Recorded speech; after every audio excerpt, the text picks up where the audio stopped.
Oh my gosh, I'm telling you, this team is just over the top amazing, right? I mean, just absolutely. And wherever you're watching on YouTube or online, send them some love. You know, we all appreciate hearing that our team is appreciated, because indeed they are.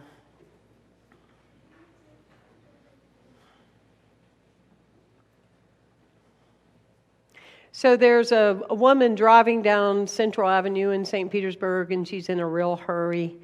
And she's into her busy mode and all those things that happen when your adrenal is running. And so she's rushing along, and a car in front of her is going under the yellow light. And she goes, oh, he's going to go ahead and go. Well, he doesn't. He slams on brakes and he stops. And she's just flipped out because she's in a hurry. And so she lands on her horn. She starts doing sign language out the window and just kind of lays down on his horn, you know. I mean, we could be embarrassed for her, that's for sure. But by this time, with all the activity going on, there's a police officer that's kind of noticing this going on. And so he turns on his light and he pulls up to her and pulls her over. And he said, ma'am, I need to see your driver's license and your registration. And so she gives it to him. And he says, you're going to have to come down to the station with me. So she goes in the station, and a couple hours go by, and then he comes to her and says, okay, ma'am, it's really okay that you go now. And she said, well, okay, I appreciate that, but I don't understand what I've done. You know, I didn't know, what did I do? He said, well, you have to see it from my perspective. He said, I was looking at your car, and on the back I noted all the bumper stickers. Love your brother and sister.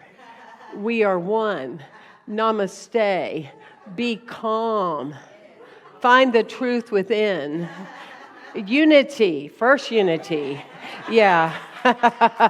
And ma'am, I thought you were driving a stolen car. As my wife would say, be sure and tell them that you remember that you've told that story before.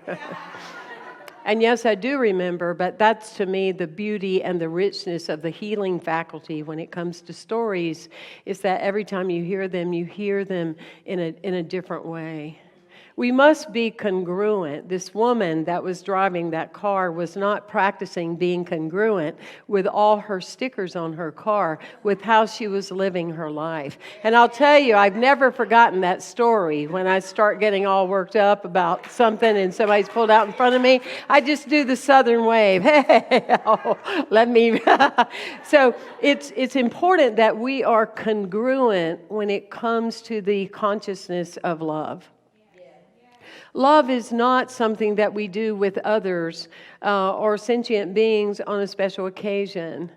Just a special occasion. It's not something that we do one time a year. It's not that we get mushy during the holy days. Love is a responsibility. When you tell someone you are their friend, when you tell someone I love you, when you tell someone you matter to me, you are implying that everything that matters to them matters to you. Even though it may not be what you would have chosen, because it matters to them, it is the responsibility for you to give immense care to that particular experience.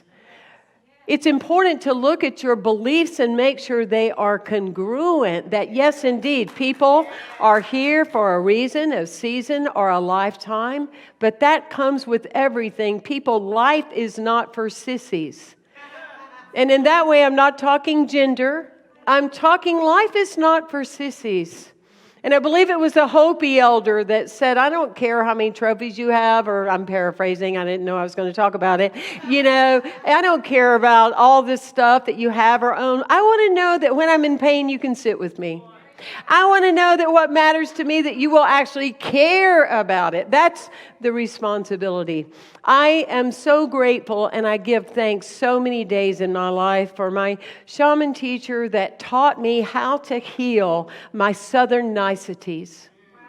Because she made me realize how incongruent I was when, even though I had taught be nice, be kind, and all that, we should tell also our children, but don't be fake. And you know what it means, like when you see somebody out and you go, it's so good to see you. and you don't mean it. Oh, you tell somebody, let's get together sometime. Many a time I went, we'll never hear from them again. But just sticking with me, I had those niceties of that space, that quiet space of filling it with something or saying something coming out of my mouth that was absolutely not true. It was sweet, but it wasn't real, and it wasn't true. It was just fakeism. Yeah, a nice shirt. I wouldn't wear that shirt. It's the last thing I was doing. You know what I'm saying? So I want you to look at this. I want you to look at it, and I want you to listen to the words that you say to other people. If you don't mean it, it's a lie. If you don't mean it, it's that. Well, then I worked with another teacher from Singapore who taught me that what I say, now I'm planning karma. So when you run around and say, let's get together sometime, and you don't mean it, and you don't do it this time, you may come back to fulfill that promise. And I went, whoa. Okay, so congruency. Congruency with relationship, congruencies with the commitments that we make is very, very important. I know that Phil Moore's, Charles and Myrtle, as well as Ernest Holmes would clearly say that there is one thing that gets in our way in our humanity so much more than anything else, and that's the inability for us to tell the truth to ourselves. And when you stop the patterning of just giving right answers and flippant answers and things you haven't really thought of, you start to notice and you start having an internal change and you start becoming aware of how you have not been truthful with yourself. It's powerful and it's magical, you see. When you think about people, you think now there's 7.5 billion people that exist on this circle that we call the planet and Mother Earth. You aren't convincing people when you tell them that you're not able to find some great friends. You're not very convincing when you say that you can't find someone to love you, because that's a whole lot of people, you know what I'm saying? And so what you want to do, and we had Vincent Jenna as one of our influencers not too long ago, and I was watching something yesterday where he was on ABC News, and he said, when you take a sheet of paper and write, people I want to love, and make your list of the qualities that you're looking for. It was very powerful. He said, make the list of the things that you're looking for and the qualities of other people that you want in your life. He said, now once you finish, go at the top and mark through the people that you're looking for and put the word M-E. Right? I know, let's give Vincent a shout out. I mean, he was on ABC News, like, yay. But here we go, right? Because he said, put the word me at the top. Now look, do you have those qualities? Do you have those characteristics? Are you expressing that? Because if you were, and if you are, then you have lots of people in your life that are exactly like that, you see. I was so happy that for 2 years I was able to share with Reverend Alan Robotham. We remained friends until the day he died, and we're still friends, even though he's on the other side. But that being said, he gave a talk one Sunday that I have remembered all of my life, because he talked about 1 Corinthians 13. Love is patient and kind. Love does not, it's not, okay, I'm doing a teleprompter and he's going too fast for me. Can we start over? Thank you. Love is patient and kind. Love does not envy or boast. It is not arrogant or rude. It does not insist on its own way. It's not irritable or resentful. It does not rejoice at wrongdoing, but rejoices with the truth. Love bears all things, believes all things, hopes all things, and endures all things. Go to your Bible, 1 Corinthians chapter 13. But that really stuck with me as I listened to a holy, sacred man as a minister talk about going through moments when he would go out to take a jog and he would come back to the house and his wife wouldn't remember his name. As he talked about, let me be patient and let me be kind. And he has moments with her health and seeing the challenges of his beloved. Please let me be patient and kind. And I carry that anchor with me in my congruency so much when it comes to my 83-year-old mom or a 5-year-old little girl or someone at the grocery store. Let me be patient. And let me be kind and holding that space. It's very, very powerful. Love is all around us. All the time. In 2011, on a late Saturday evening, my little Yorkie dog that had been with me, he was 14 years old, late coming into Sunday morning, he died. And it was just, I was a mess. There's no doubt about it. But I had shared the story with the community about the loss that I was feeling and that I was grieving because it was just the elephant in the room. And during the week, I called forth remembering that I am a feather lady and that feathers show to me in the idea of love. Everywhere I go, there's feathers that it'll fall. It will come down. I've actually told people praying when they would be in a hospital room, there's probably going to be a feather that shows up in the hospital room. Now, you know that's hard because they use more Clorox than you can breathe. You know what I'm saying?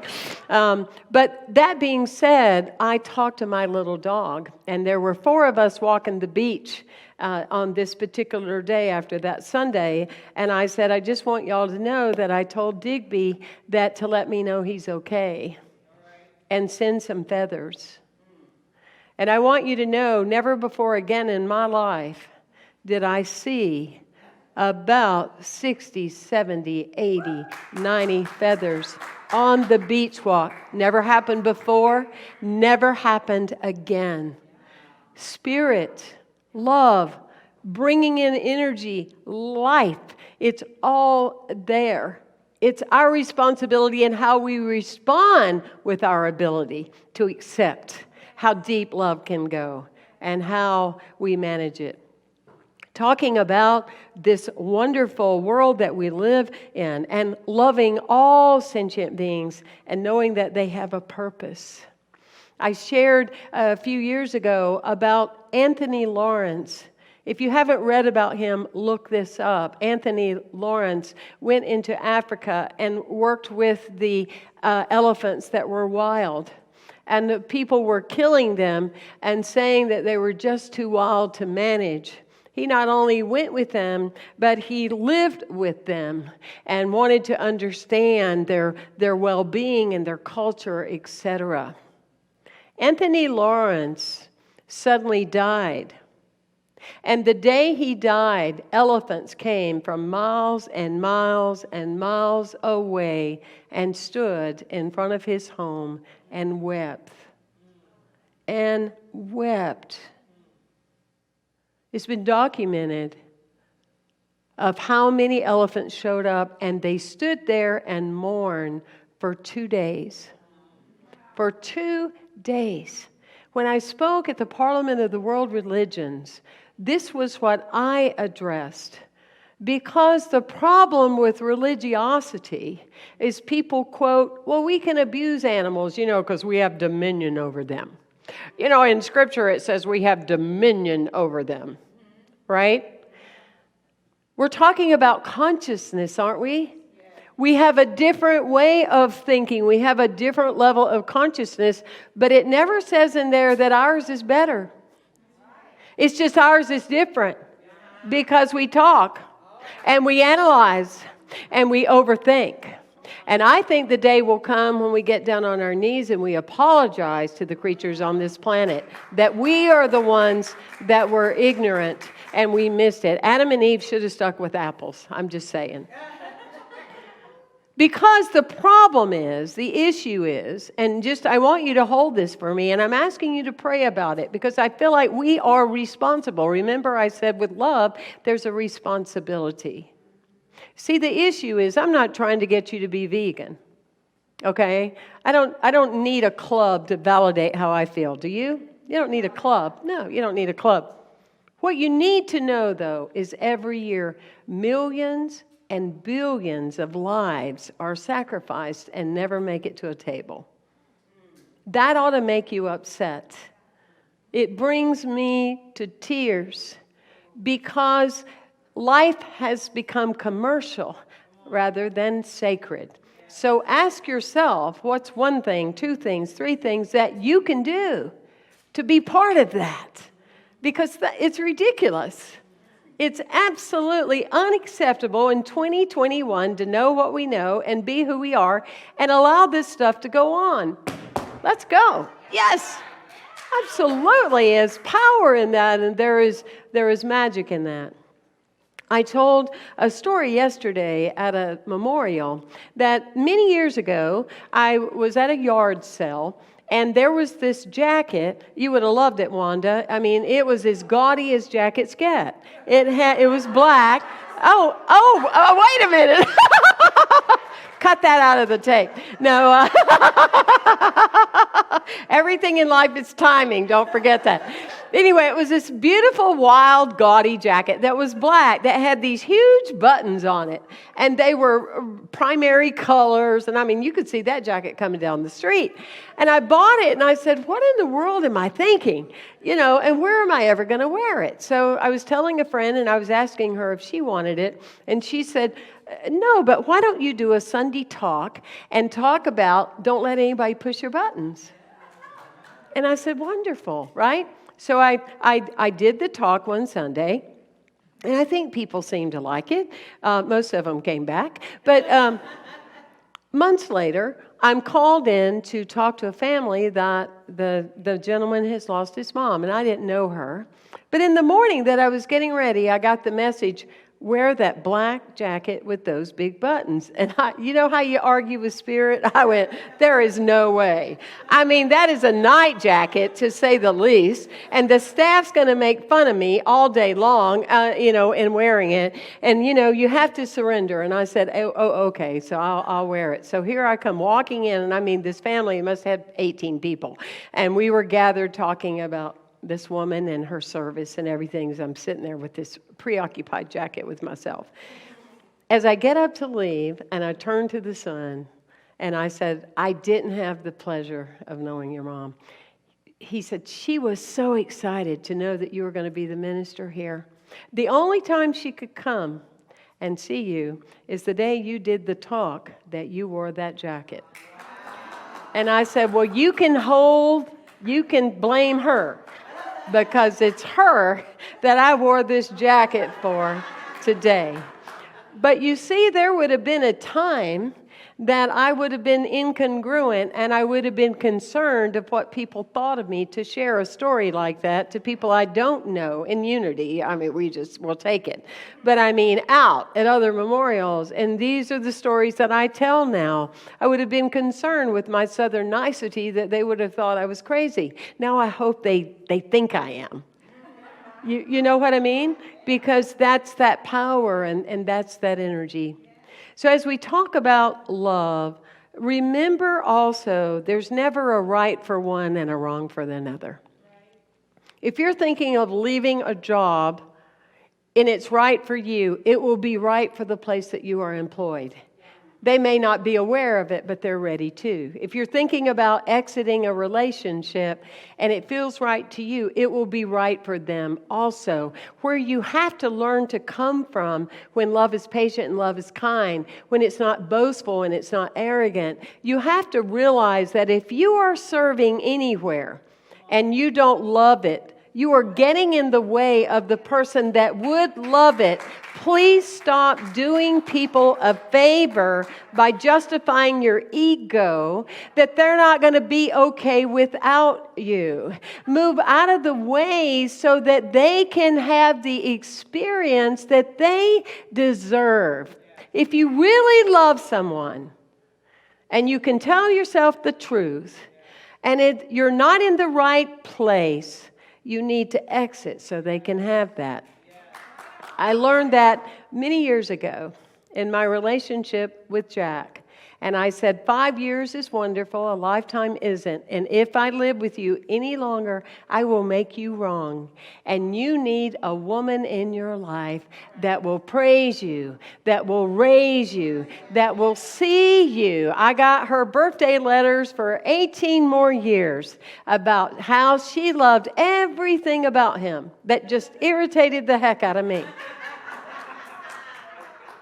Don't forget that. Get out of the way and let what needs to occur. Powerful. Very powerful.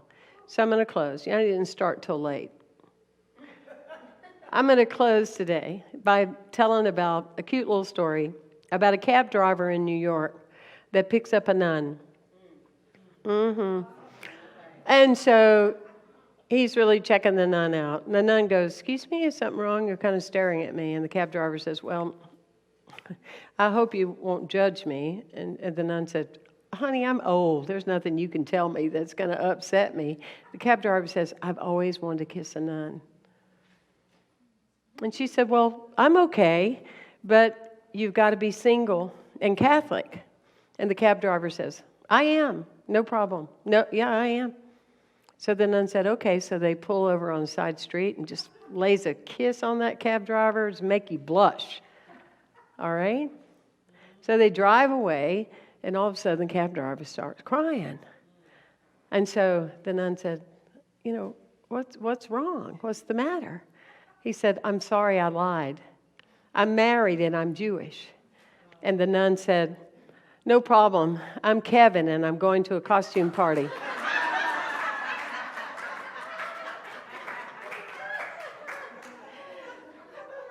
You need to be you when it comes to your life. Happy Valentine's Day. God bless you.